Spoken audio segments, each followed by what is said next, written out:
Hey, top of the morning to you. I say morning, it's March the 4th, 2021. The first week of March, a lot of good things going on this month.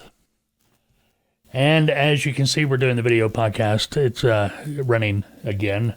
My voice isn't quite right. I've been fighting with that all week. Matter of fact, last week and a half, I don't know what's going on. Some type of stomach issue, whatever.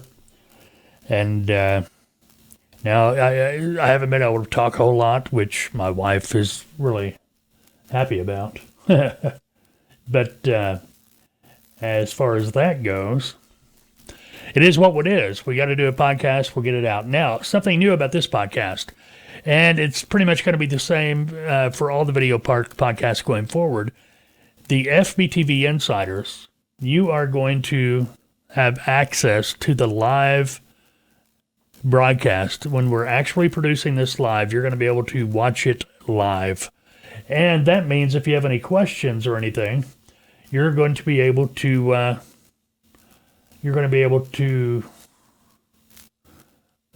ask questions while the broadcast is live, while we're live. Here, let me show you what I'm talking about. Okay, there's my ugly mug. It's a delay, obviously, but if you look right below in the chat area, obviously, this is today's podcast. It started, it's going, and this chat area down below where it says live FBT video podcast will begin shortly. If you have a question, if you're watching live, well, you can ask your question, and I'll see it, and I'll be able to respond to it pretty quick. So that's the neat thing. If you are not an insider, you're not going to have access to the live broadcast. If you're signed up to the FBTV Insider, the free content, the live broadcast for the podcast is not going to be included in that free content. You have to go insider, get the insider content. It's only $2.99 a month, $24.95 a year. That's your best deal, and you have access to everything. Everything. There's a lot of stuff in here. If you're not a subscriber to the insider content, you're not getting. Not having access to. And more and more and more is going to be being added to the insider content as well over the next, in the future. So keep an eye on that. Now, something else we're going to be talking about, I got some business to take care of. We have a lot of swag, if you want to call it that.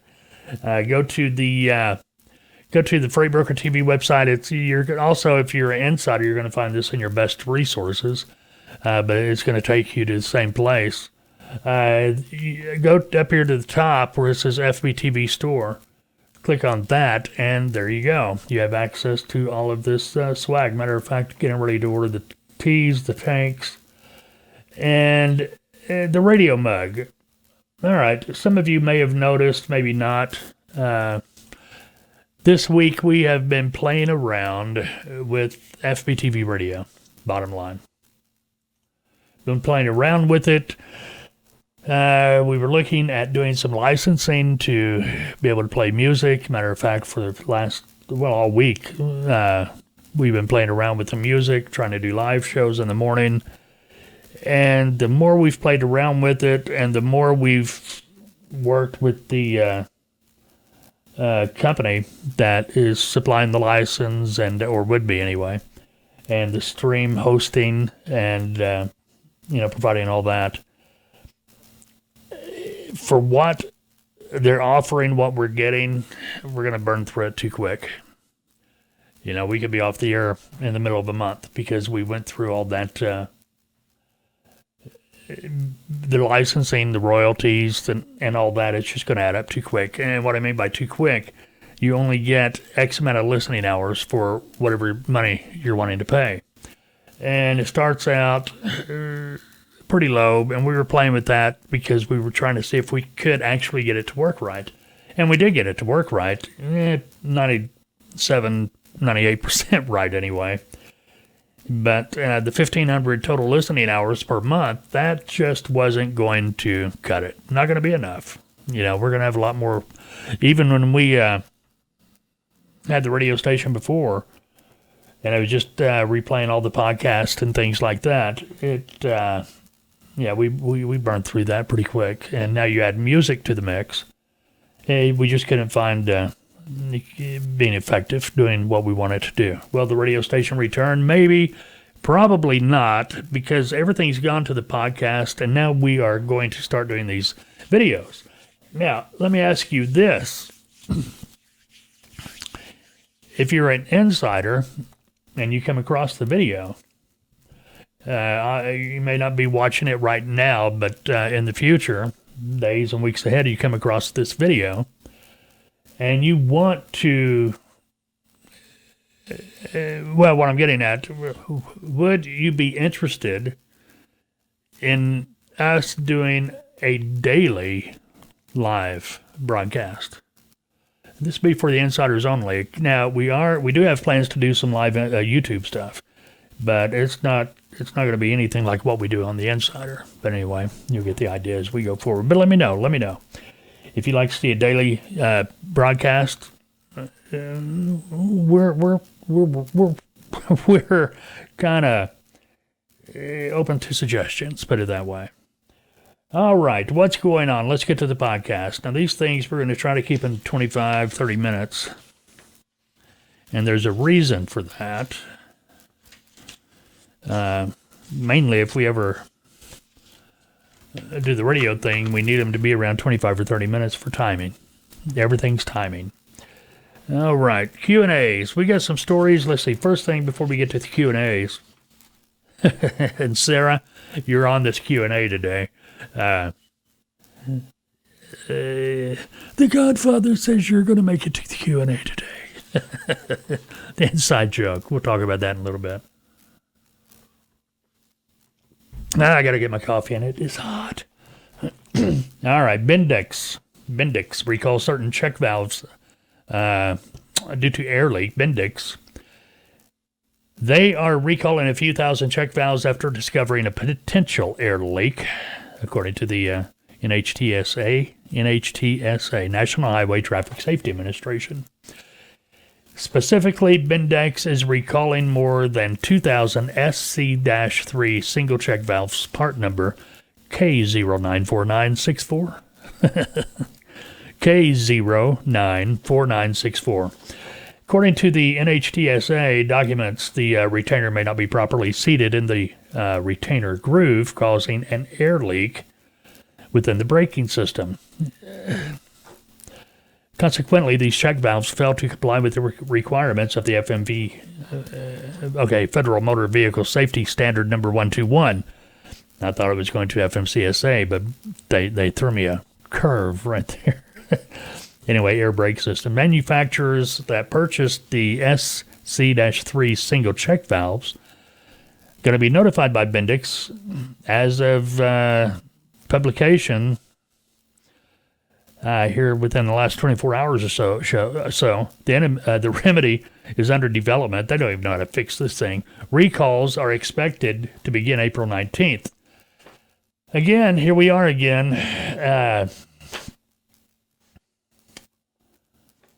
Hey, it don't work. These check valves may leak, may cause you a lot of problems, and it's part of the braking system. And if you can't stop, well, we know what's going to happen there, right? But the recalls are not expected to begin until April 19th. Got questions? Call Bendix's customer service at 877-345-9526. 877-345-9526. The number, the recall number, the NHTSA recall number is 21E21E-015. 21E-015. And a lot of that stuff going on lately. Seems like every time we do a podcast or a video or something, somebody's recalling something. Headlines. What's happening in the headlines? Economists predict U.S. economy and trucking, especially trucking, poised for a strong 2021. Talking heads. let's quit talking about it. Let's see it. Let's see it happen.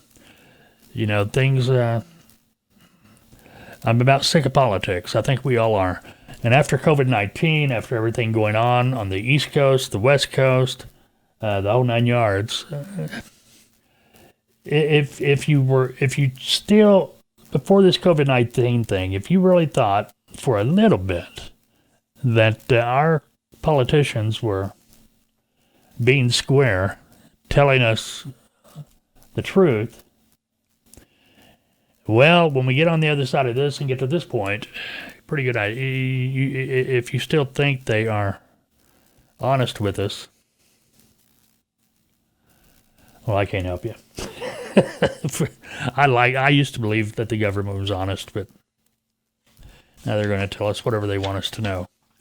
And they're not even going to tell us truth a lot of times. But anyway, then we got these economists predicting things. I started talking about this the other day. Maybe I did.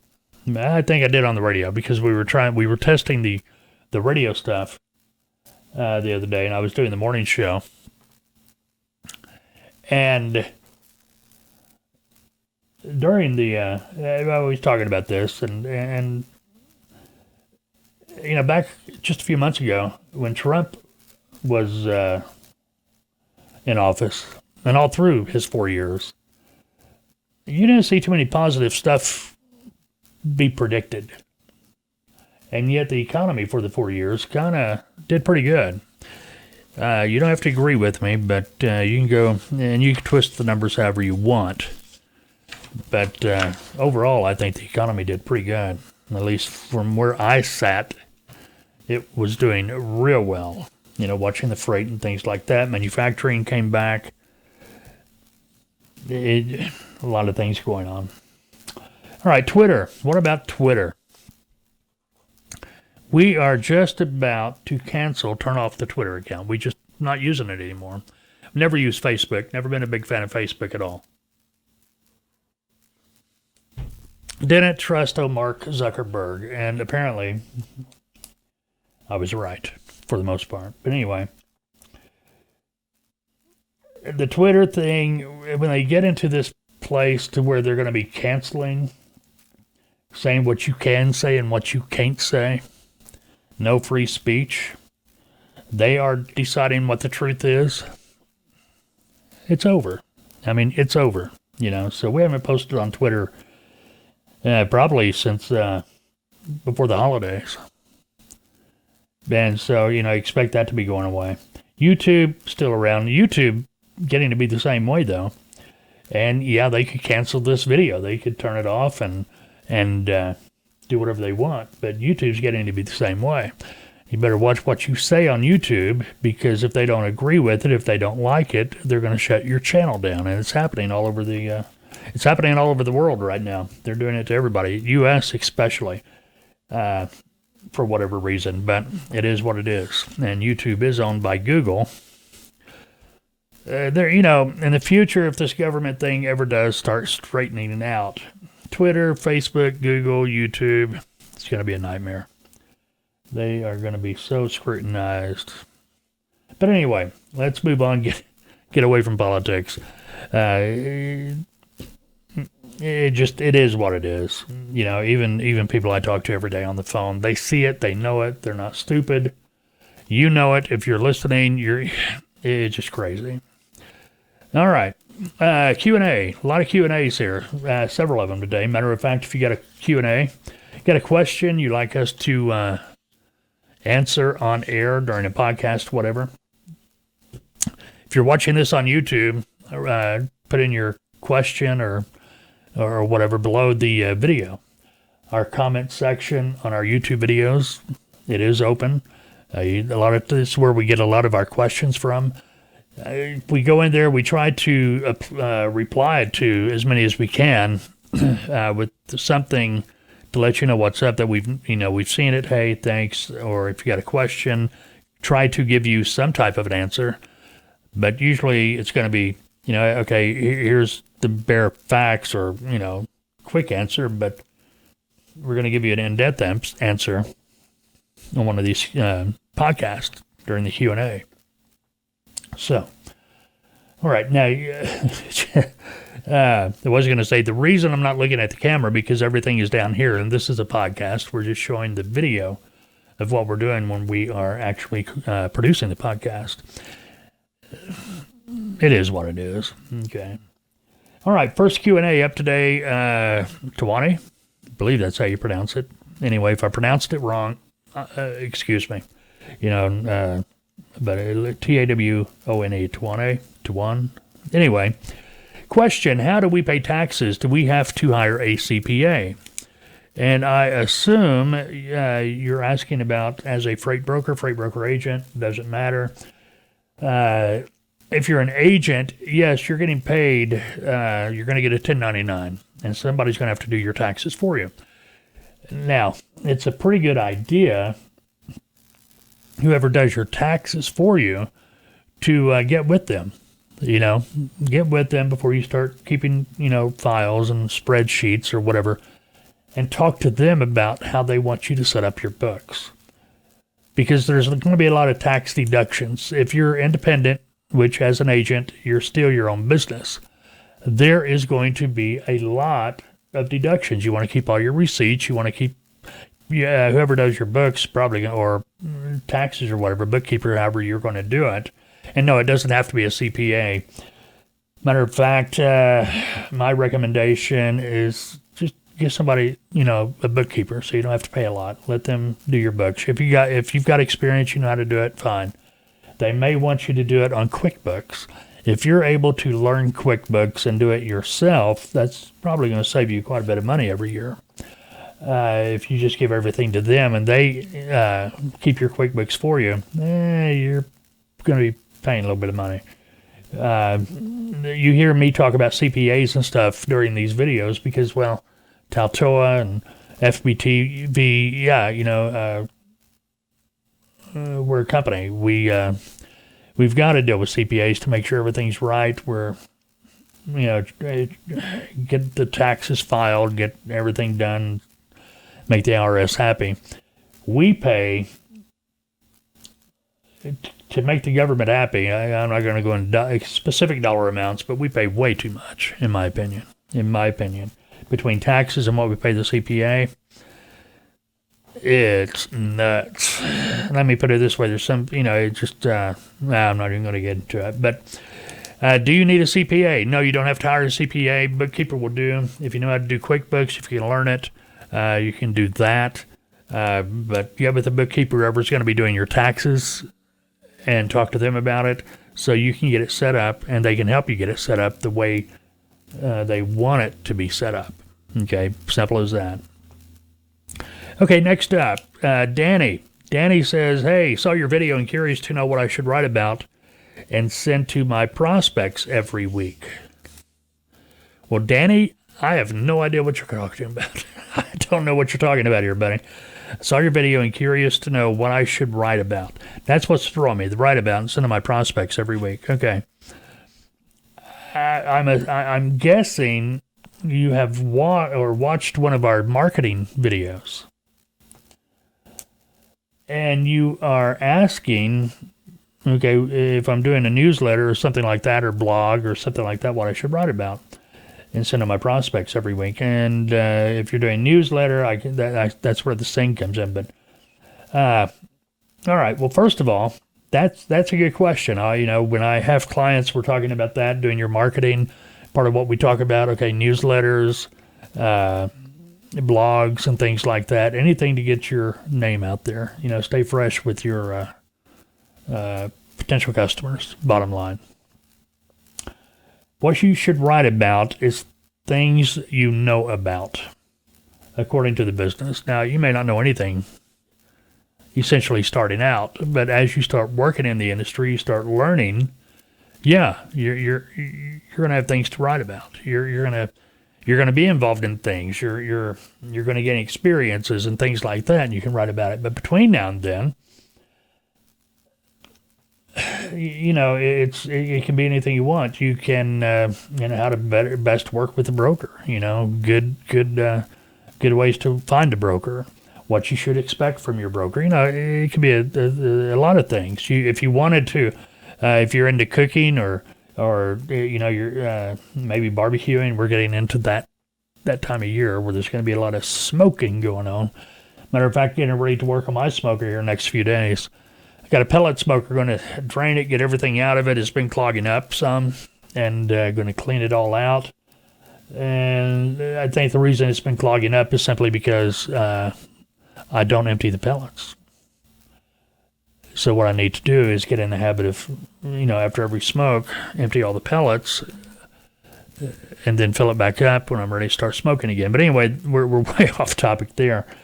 But, you can come up, have that as a regular feature. And, every week, okay, if you're brand new, now you don't need to be doing a newsletter every week. I know it seems like a good idea, but if you start sending too many and you don't have anything in there to really talk about that you're talking about, it's going to be spam. They're going to, first of all, if it's a newsletter, they're going to unsubscribe, and you don't want that. Once a month starting out, with a newsletter, probably be great. And if you're doing blogs and writing about stuff on the blog, with your newsletter, you want to put a paragraph or two maybe in the newsletter with a link to the full article on your blog. So they're clicking out of your newsletter, going back into the blog. What you're trying to do when you're doing marketing like this is create the circle. A circle where if they click on something, they're going to stay in your circle, stay in your content.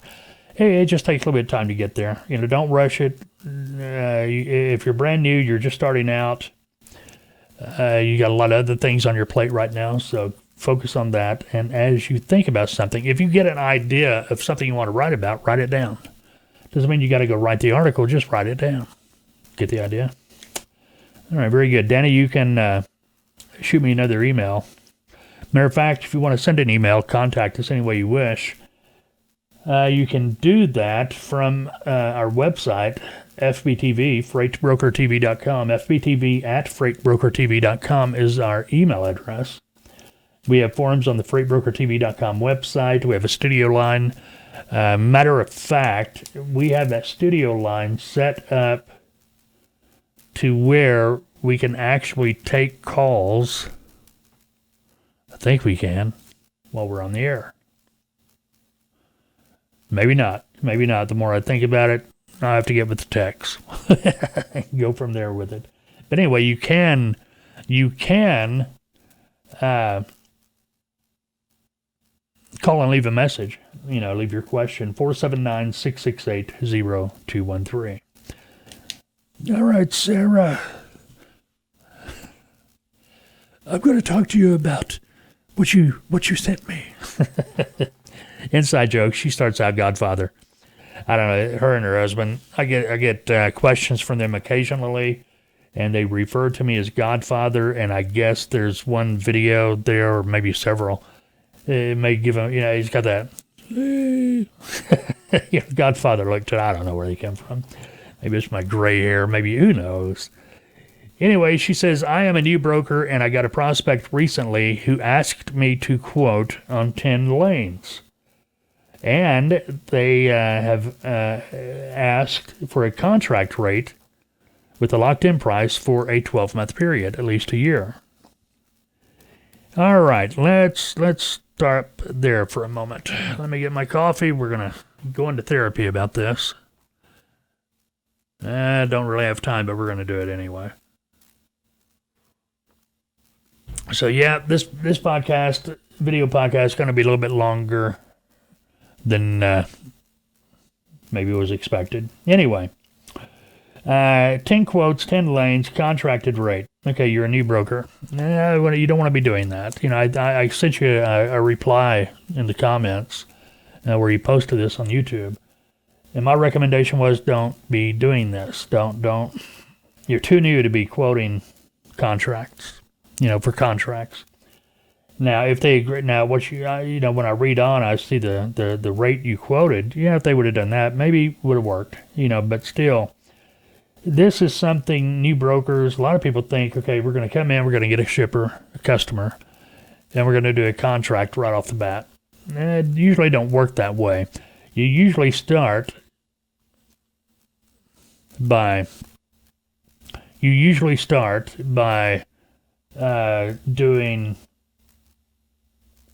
transactional contracts. A transactional contract is the shipper load confirmation.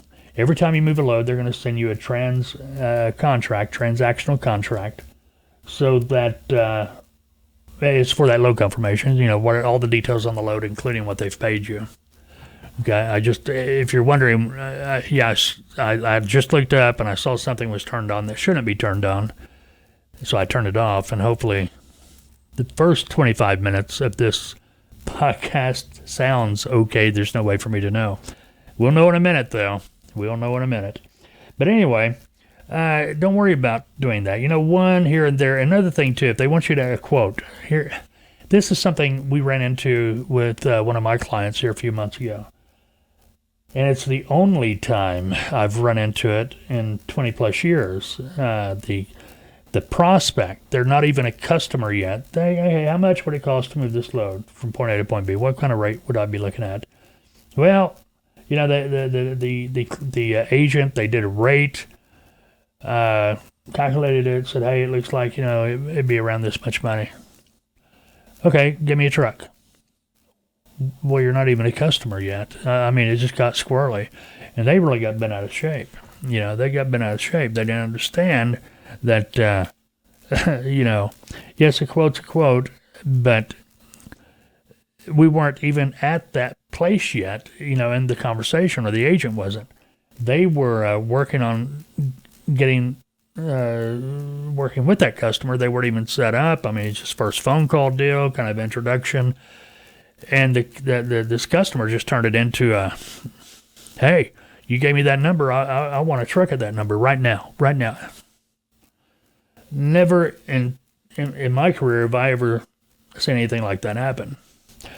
Never. So my advice to everyone, maybe if it happens once, it's going to happen again. My advice to everyone is to let the customer know that, hey, looking at the rates right now, what the market's doing, it appears you're going to be looking at this rate, give or take, somewhere in that ballpark.